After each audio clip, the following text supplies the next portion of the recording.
Jai Hind Defense Aspirants. Welcome back to my YouTube channel SSP Success. Today we are going to talk about a very important GD topic that was asked in Navy SSC pilot entry, and this SSP was conducted from 11 Jan to 15 January, and the topic was based on reasons for differences between center and state governments. This topic is very important for your upcoming SSP AFSP in terms of GD lecturate, right? And let's get started with our topic. See, before moving ahead with our topic, I would like to tell you guys about the other details कि कौन से GD topics और lecture topics पूछे गए थे, right. देखो, GD topics दो पूछे गए थे, लेकिन उससे पहले रिपोर्टिंग 94 लोगों की हुई थी, 34 स्क्रीन इन हुए थे, रिकमेंड 10 हुए थे, right. If you talk about the GD topics, पहला GD topic was based on how can India shape its strategic importance in today's developing world by joining different international forums or by building new strategic partnership. The second GD topic was based on reason for differences between center and state governments. ये topic हम जो है अभी cover करने वाले हैं. Let's talk about the lecture topic. पहला था sponsorship in sports. Second was based on role of United Nations in modern world. Third was based on organic farming. Fourth, love marriages. Fifth, cyber security and laws. Sixth, sex education. Seventh was foreign direct investment. Now let's get started with our topic, which is based on center-state relationship. देखो, हम जो centre state relationship है India में उसके बारे में बात करने वाले हैं। देखो, इंडियन फेडरल सिस्टम का एक फाइनेंशियल बैकबोन है, राइट। जो सिंपल शब्दों में आपको बताऊं, पैसा कौन कलेक्ट करेगा, पैसा कौन खर्च करेगा और पैसा कौन डिसाइड करेगा, इन सब का जवाब आता है फिस्कल फेडरलिज्म के कॉन्सेप्ट से। इंडिया जैसे डाइवर्स देश में सेंटर को स्ट्रांग रहना भी ज़रूरी है और स्टेट्स की लोकल नीड्स को एड्रेस करना भी। इसी बैलेंस को मेंटेन करने के लिए कॉन्स्टिट्यूशन ने एक डिटेल फाइनेंशियल फ्रेमवर्क दिया था, राइट। अब हम थोड़ा सा जान लेते हैं फिस्कल फेडरलिज्म होता क्या है। अब यहाँ देखिए, यहाँ से बात करते हैं, ओके, यहाँ पे पहले में, राइट। फिस्कल फेडरलिज्म आपका होता क्या है? देखो, फिस्कल फेडरलिज्म का मतलब होता है फाइनेंशियल पावर्स का डिवीजन बिटवीन सेंटर्स और स्टेट्स। इसमें तीन चीज़ें आती हैं: रेवेन्यू रेजिंग, टैक्स कौन लगाएगा, रिसोर्स शेयरिंग, पैसा कैसे डिवाइड होगा, तीसरा स्पेंडिंग रिस्पॉन्सिबिलिटी, पैसा कहाँ खर्च होगा।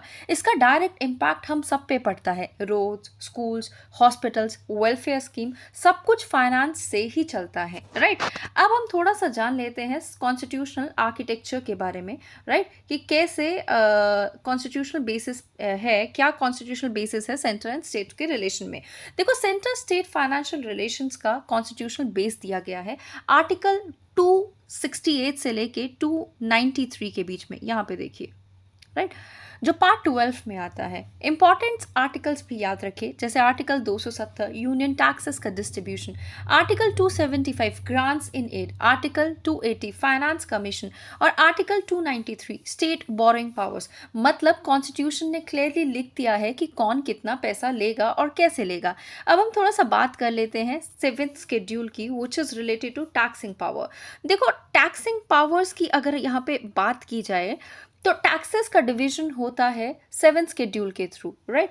उसमें अब हम थोड़ा सा बात कर लेते हैं लिस्ट्स के बारे में। देखो, तीन मेजर लिस्ट हैं: union list, state list and concurrent list. तो यूनियन लिस्ट में सेंटर का मेजर रेवेन्यू सोर्सेज होता है custom duty, income tax, corporation tax, GST. State list में स्टेट के taxes, land revenue, agriculture income tax, exercise on alcohol. इससे एक बात क्लियर होती है, सेंटर फाइनेंशियली ज़्यादा पावरफुल है और इसी वजह से स्टेट्स को सपोर्ट चाहिए होता है, राइट। अगर हम फाइनेंस कमीशन की बात करें, जो कि जिसको माना जाता है क्या कि हार्ट ऑफ फिस्कल फेडरलिज्म, उस पे जाने से पहले हम थोड़ा सा और कैसे पावर्स डिवाइडेड होती हैं उसकी बात कर लेते हैं। देखो, तीन टोटल लिस्ट हैं यहाँ पे जो आपके सामने दिखने को मिल रही होगी। कैसे? यूनियन लिस्ट में होते हैं 99 subjects: defence, railways, foreign affair. Parliament इस पे लेजिस्लेट कर सकती है। स्टेट लिस्ट पे होते हैं 61 subject: police, public health, mainly for states होते हैं। कॉन्करेंट में 52 सब्जेक्ट है, जिसमें एजुकेशन, फॉरेस्ट, मैरिज लॉ, जहाँ पे दोनों लॉज बना सकते हैं। पार्लियामेंट लॉज बना सकती है पूरे कंट्री के लिए, राइट, और पार्ट के लिए भी, राइट। जबकि स्टेट्स नॉर्मली लिमिटेड, स्टेट्स की लिमिटेशन काफ़ी उनके टेरिटरी तक रहती है। देखो, पार्लियामेंट कब एक्ट कर सकती है स्टेट लिस्ट में, ज़रा जान लेते हैं। देखो काफ़ी सारी ऐसे सिचुएशंस होती है जब पार्लियामेंट को लेजिस्लेट करना होता है स्टेट लिस्ट सब्जेक्ट्स पे।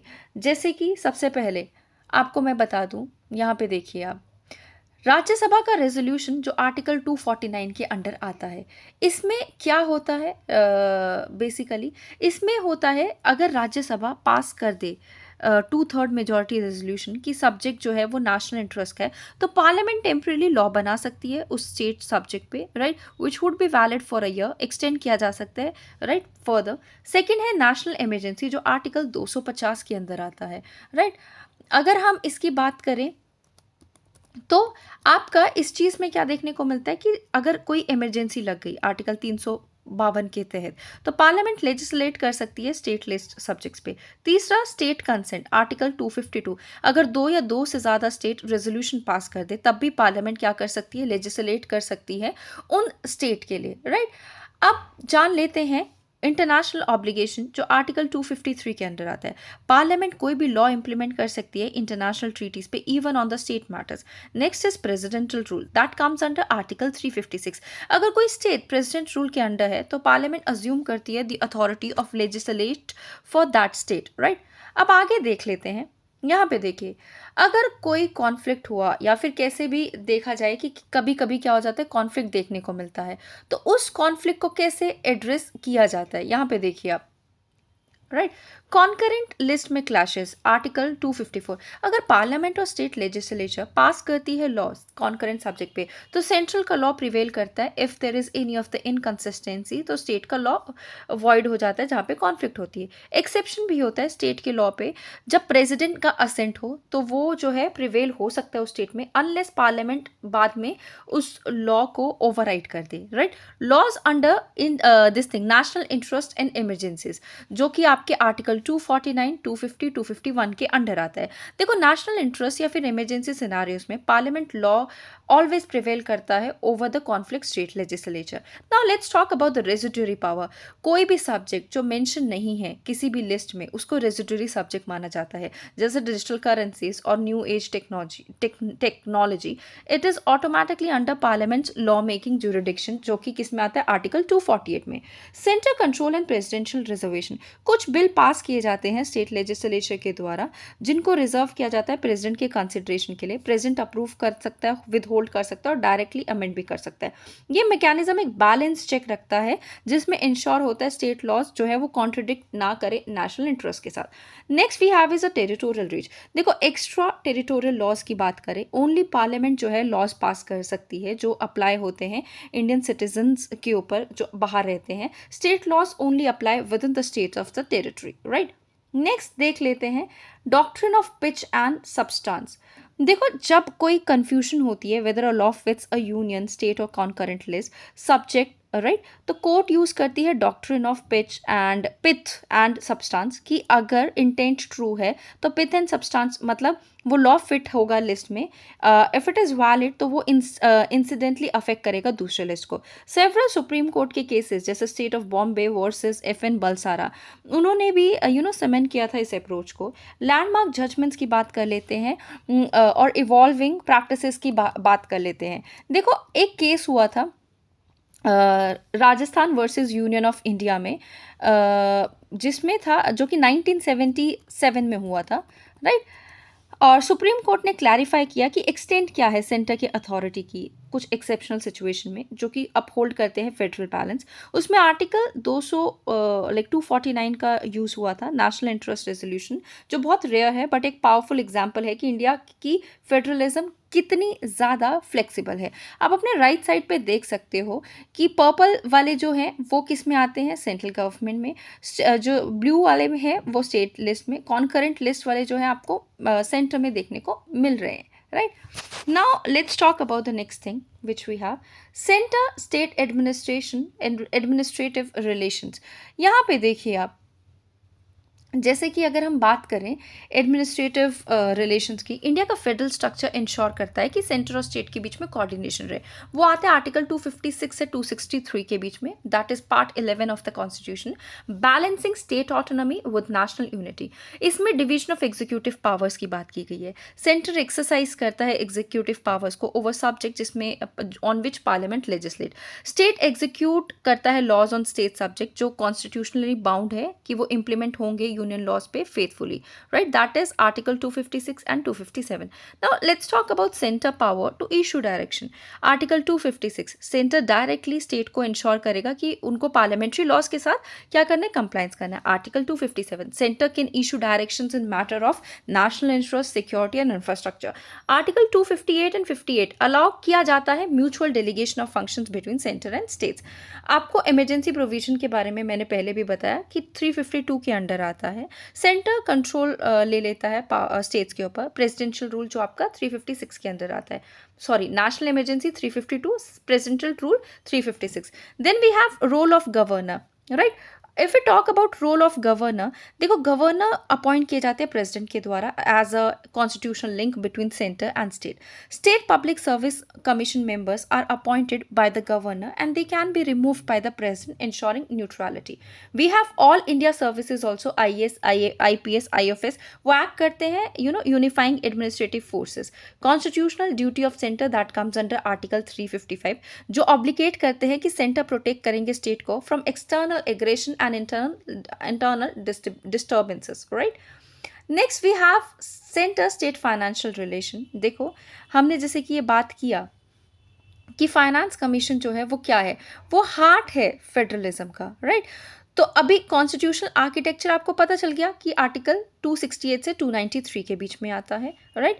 और आर्टिकल 280 टेक केयर करता है आपके फाइनेंस कमीशन का, right? If you talk about finance commission, ये हर 5 साल में, या फिर हम कहें फॉर्मेशन ऑफ फाइनेंस कमीशन जो हर 5 साल में होती है, राइट? तो जब ये हर 5 साल में होती है तो ये एक्ट करता है as a balancing wheel, right? और बैलेंसिंग व्हील की तरह ये बेसिकली एक्ट करता है, और ये आता है आर्टिकल 280 के अंदर, यहाँ पे देखिए, राइट? सो अगर हम बात करें, इसका रोल है सेंटर और स्टेट्स के बीच पैसा डिवाइड करना, स्टेट्स के बीच फेयर डिस्ट्रीब्यूशन रखना, राइट? इसलिए इसे कहा जाता है balancing wheel of federalism, right? Next let's talk about types of physical transfers that we have. पहला है आपका tax this thing devolution. Union collect करती है मेजर टैक्सेस, डिस्ट्रीब्यूट करती है portions to the states, state impose करती है खुद के टैक्स और remaining item.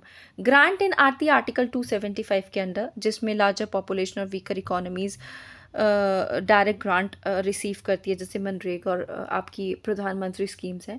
Loans and calamity relief that comes under article 293। आपका GST that was launched in 2017, ये एक वाटरशेड मोमेंट है। जीएसटी मर्ज हो गया है मेनी स्टेट एंड सेंट्रल लेवाइज पे टू अ सिंगल सिस्टम, जिसमें रिक्वायरमेंट थी कि दोनों लेवल पे कॉम्प्रोमाइज़ ना हो। तो जीएसटी काउंसिल है जहाँ पे सेंटर एंड स्टेट्स का कहना है कि रेट्स एंड रूल डिसाइड किए गए हैं, राइट? तो बेसिकली उसका भी रेवेन्यू काइंड ऑफ डिस्ट्रीब्यूट ये सेंटर कलेक्ट करती है। बट इश्यूज़ क्या है कि कंपनसेशन और यूनिफॉर्मिटी वर्सेस फ्लेक्सिबिलिटी एक one of the key challenge देखने को मिलता है, right? Now let's talk about the other things which is what are the mechanism for coordination and dispute resolution? देखो इंटर स्टेट काउंसिल बनाई गई है इसके लिए डिस्प्यूट रेजोल्यूशन के लिए, जो आर्टिकल 263 में आती है। प्रेसिडेंट ऑफ इंडिया इस्टेब्लिश कर सकती है ऐसी इंटर स्टेट काउंसिल, एक high level platform to discuss policy issue settlement between centre and state और अमंग देमसेल्फ। ये चेयर किया जाता है प्राइम मिनिस्टर के द्वारा, चीफ मिनिस्टर्स के द्वारा, की यूनियन मिनिस्टर्स के द्वारा, right? And it's like a open debate, right? दूसरा है जोनल काउंसिल, जो क्रिएट किया गया है स्टेट रीऑर्गेनाइजेशन एक्ट 1956 के तहत। जोनल काउंसिल 5 स्टैट्यूटरी बॉडीज़ है, जिसमें ग्रुपिंग स्टेट्स और यूनियन टेरिटरीज होती हैं फॉर रीजनल कोऑपरेशन। ये काउंसिल एडवाइजरी प्लेटफॉर्म की तरह सर्व करती है, where states discuss local issues, infrastructure, security and trade and socio economic development. Home minister जो है वो चेयरमैन होते हैं, चीफ मिनिस्टर वाइस चेयरमैन होते हैं as a rotating, right? North eastern council जो ऑपरेट करती है separately to address unique needs of north east states, right? Next we have NITI Aayog, new age federalism. देखो यहाँ पे देखिए आप, रिप्लेसिंग द प्लानिंग कमीशन जो कि 2025 तक ऑपरेटिव था। NITI Aayog basically cooperative federalism model जो सामने निकल के आया, जहाँ पे स्टेट्स को ट्रीट किया गया as a partner rather than subordinate. ये ऑफर करता है team India as a platform policy making के लिए, जहाँ पे स्टेट्स अपनी वॉइस उठा सकती है, कोऑर्डिनेट कर सकती है, right, unlike top down approach जो पहले होती थी फाइनेंस कमीशन में। Judiciary is also there, supreme court hold करता है ओरिजिनल जुरिडिक्शन सेंट्रल स्टेट के इसमें इश्यूज में, जो आर्टिकल 131 में आता है, राइट। नेक्स्ट देखें, अगर मेन चैलेंजेस की बात करें तो मेन चैलेंजेस ये है कि सेंटर ज़्यादा टैक्स कलेक्ट करता है, स्टेट ज़्यादा स्पेंडिंग करता है, फिजिकल डिपेंडेंसी बढ़ती जा रही है, राइट। ऐसे ऐसे एलिगेशंस देखने को मिलते हैं एक दूसरे की तरफ से, जुडिशियल डिले होता है और पॉलिसीज़ प्रॉपरली वो नहीं होती है, आपकी इम्प्लीमेंट नहीं होती है टाइम पे, राइट। ये सारे इश्यूज देखने को मिलते हैं। की रिफॉर्म्स की अगर हम बात करें तो देखो काफ़ी बार सजेशंस आप देखते होंगे कि जब भी इश्यूज ऊपर जाते हैं तो उनके लिए सम सॉर्ट ऑफ कमिटीज बनती है। यहाँ पे देखिए, सबसे पहले Sarkaria commission was there that was formed in 1983, right.